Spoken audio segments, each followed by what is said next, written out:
As we enter into holiday season, consider giving the gift of supporting the podcast. Our podcast is available for free, thanks in part to generous donations from listeners like you. To become a supporter, click the Support This Podcast link in the show notes. Happy holidays.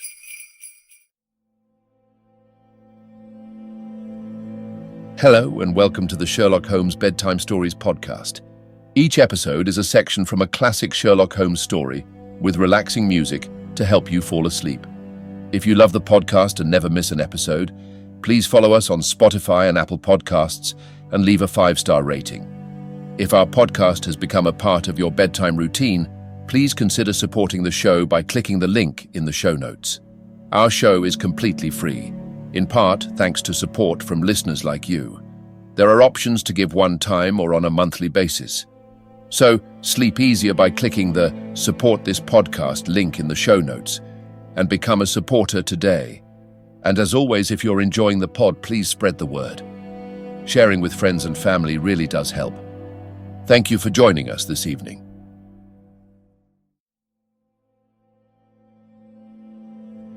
Now it's time to relax. Let your body fall into a comfortable position in your bed and drift gently into a state of total relaxation with tonight's story. The Adventure of the 6 Napoleons. Part 1. It was no very unusual thing for Mr. Lestrade of Scotland Yard to look in upon us of an evening, and his visits were welcome to Sherlock Holmes, for they enabled him to keep in touch with all that was going on at the police headquarters. In return for the news which Lestrade would bring, Holmes was always ready to listen with attention to the details of any case upon which the detective was engaged, and was able occasionally, without any active interference, to give some hint or suggestion drawn from his own vast knowledge and experience. On this particular evening, Lestrade had spoken of the weather and the newspapers. Then he had fallen silent, puffing thoughtfully at his cigar. Holmes looked keenly at him. "Anything remarkable on hand?" he asked. "Oh no, Mr. Holmes, nothing very particular." "Then tell me about it." Lestrade laughed. "Well, Mr. Holmes, there is no use denying that there is something on my mind, and yet it is such an absurd business that I hesitated to bother you about it. On the other hand, although it is trivial, it is undoubtedly queer, and I know that you have a taste for all that is out of the common. But in my opinion, it comes more in Dr. Watson's line than ours." "Disease?" said I. "Madness, anyhow. And a queer madness, too. You wouldn't think there was anyone living at this time of day who had such a hatred of Napoleon I that he would break any image of him that he could see." Holmes sank back in his chair. "That's no business of mine," said he. "Exactly. That's what I said. But then, when the man commits burglary in order to break images which are not his own, that brings it away from the doctor and onto the policeman." Holmes sat up again. "Burglary. This is more interesting. Let me hear the details." Lestrade took out his official notebook and refreshed his memory from its pages. "The first case reported was 4 days ago," said he. "It was at the shop of Morse Hudson, who has a place for the sale of pictures and statues in the Kennington Road. The assistant had left the front shop for an instant when he heard a crash, and hurrying in he found a plaster bust of Napoleon, which stood with several other works of art upon the counter, lying shivered into fragments. He rushed out into the road, but although several passers-by declared that they had noticed a man run out of the shop, He could neither see anyone, nor could he find any means of identifying the rascal. It seemed to be one of those senseless acts of hooliganism which occur from time to time, and it was reported to the constable on the beat as such.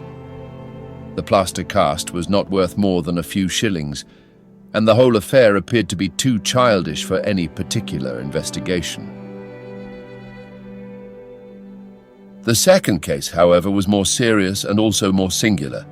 It occurred only last night. In Kennington Road, and within a few hundred yards of Morse Hudson's shop, there lives a well-known medical practitioner named Dr. Barnicot, who has one of the largest practices upon the south side of the Thames. His residence and principal consulting room is at Kennington Road, but he has a branch surgery and dispensary at Lower Brixton Road, 2 miles away. This Dr. Barnicot is an enthusiastic admirer of Napoleon, and his house is full of books, pictures, and relics of the French Emperor. Some little time ago, he purchased from Morse Hudson 2 duplicate plaster casts of the famous head of Napoleon by the French sculptor Divine. One of these he placed in his hall in the house at Kennington Road, and the other on the mantelpiece of the surgery at Lower Brixton.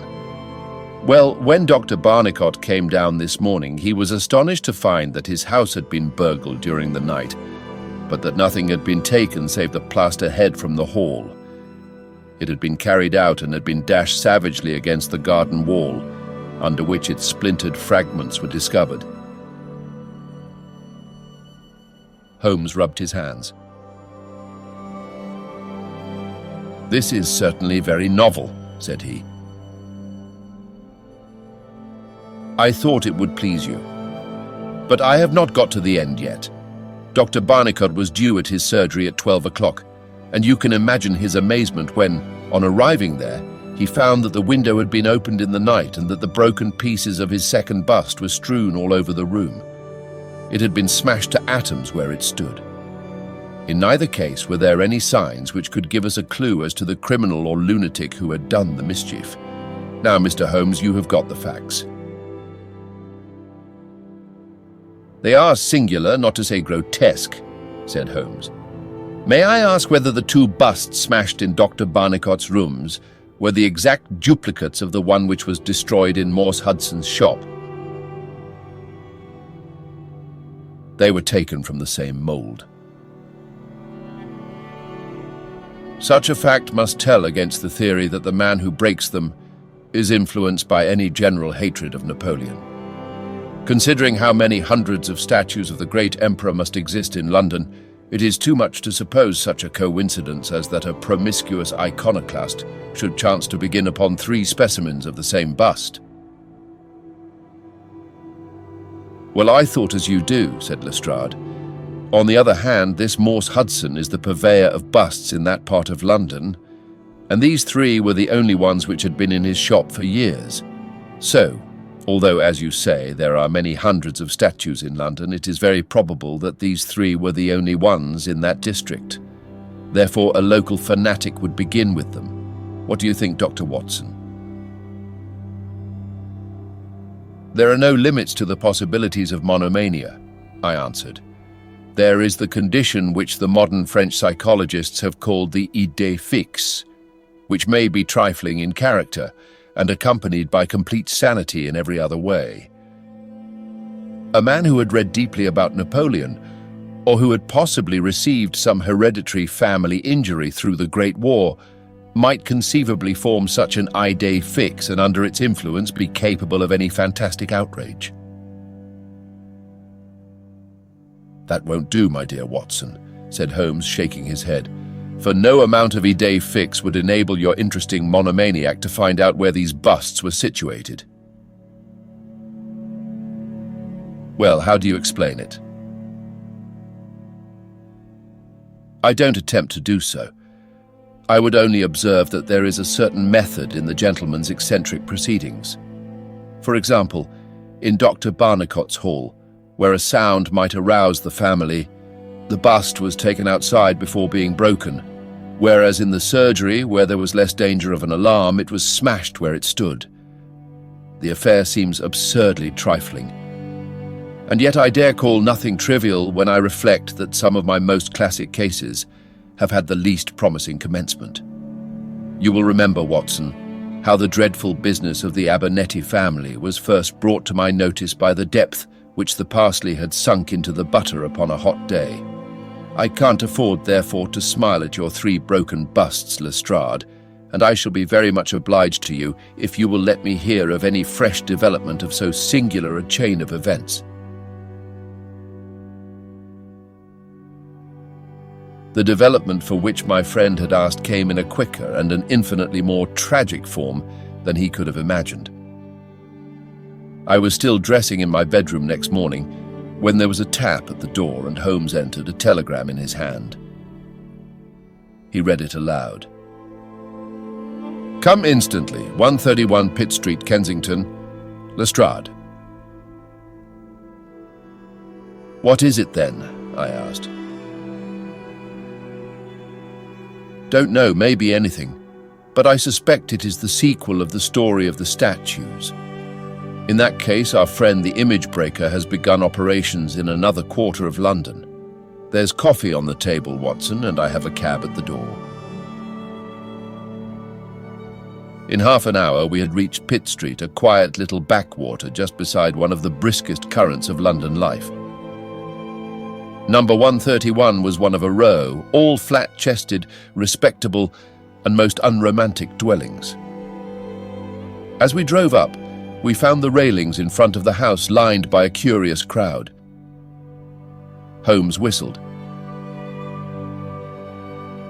"By George, it's attempted murder at the least. Nothing less will hold the London message boy. There's a deed of violence indicated in that fellow's round shoulders and outstretched neck. What's this, Watson? The top step swilled down and the other one's dry. Footsteps enough, anyhow. Well, well, there's Lestrade at the front window, and we shall soon know all about it." The official received us with a very grave face and showed us into a sitting room, where an exceedingly unkempt and agitated elderly man, clad in a flannel dressing gown, was pacing up and down. He was introduced to us as the owner of the house, Mr. Horace Harker of the Central Press Syndicate. "It's the Napoleon bus business again," said Lestrade. "You seemed interested last night, Mr. Holmes, so I thought perhaps you would be glad to be present now that the affair has taken a very much graver turn." "What has it turned to, then?" "To murder. Mr. Harker, will you tell these gentlemen exactly what has occurred?" The man in the dressing gown turned upon us with a most melancholy face. "It's an extraordinary thing," said he, "that all my life I've been collecting other people's news, and now that a real piece of news has come my own way, I am so confused and bothered that I can't put 2 words together. If I'd come in here as a journalist, I should have interviewed myself and had 2 columns in every evening paper. As it is, I am giving away valuable copy by telling my story over and over to a string of different people, and I can make no use of it myself. However, I've heard your name, Mr. Sherlock Holmes, and if you'll only explain this queer business, I shall be paid for my trouble in telling you the story." Holmes sat down and listened. "It all seems to centre round that bust of Napoleon which I bought for this very room about 4 months ago. I picked it up cheap from Harding Brothers, 2 doors from the High Street station. A great deal of my journalistic work is done at night, and I often write until the early morning, so it was today. I was sitting in my den, which is at the back of the top of the house, about 3 o'clock, when I was convinced that I heard some sounds downstairs. I listened, but they were not repeated, and I concluded that they came from outside. Then suddenly, about 5 minutes later, there came a most horrible yell, the most dreadful sound, Mr. Holmes, that ever I heard. It will ring in my ears as long as I live. I sat frozen with horror for a minute or 2. Then I seized the poker and went downstairs. When I entered this room, I found the window wide open, and I at once observed that the bust was gone from the mantelpiece.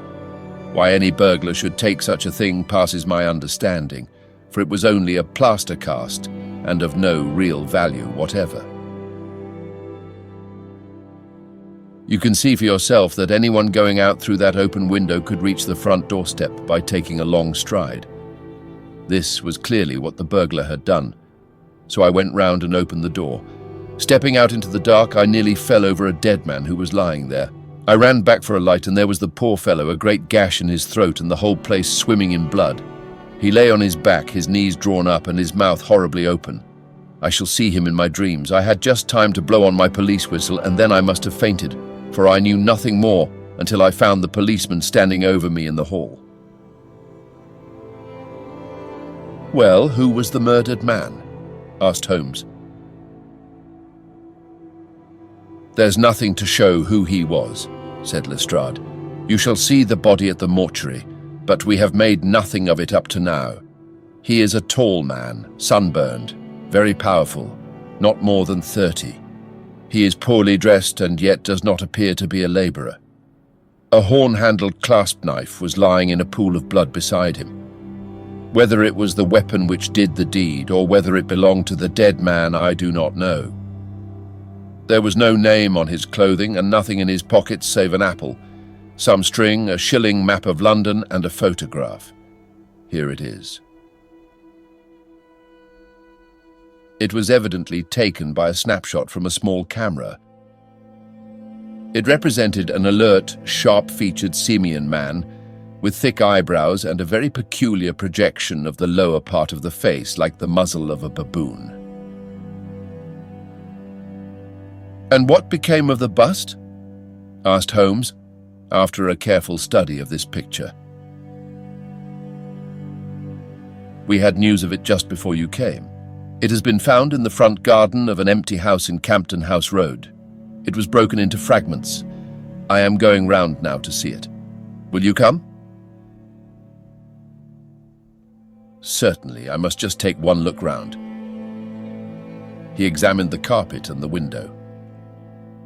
"The fellow had either very long legs or was a most active man," said he. "With an area beneath, it was no mean feat to reach that window ledge and open that window. Getting back was comparatively simple. Are you coming with us to see the remains of your bust, Mr. Harker?" The disconsolate journalist had seated himself at a writing table. "I must try and make something of it," said he, "though I have no doubt that the first editions of the evening papers are out already with full details. It's like my luck. You remember when the Stand fell at Doncaster? Well, I was the only journalist in the Stand, and my journal the only one that had no account of it, for I was too shaken to write it. And now I'll be too late with a murder done on my own doorstep." As we left the room, we heard his pen travelling shrilly over the foolscap. The spot where the fragments of the bust had been found was only a few hundred yards away. For the first time, our eyes rested upon this presentment of the great emperor, which seemed to raise such frantic and destructive hatred in the mind of the unknown. It lay scattered in splintered shards upon the grass.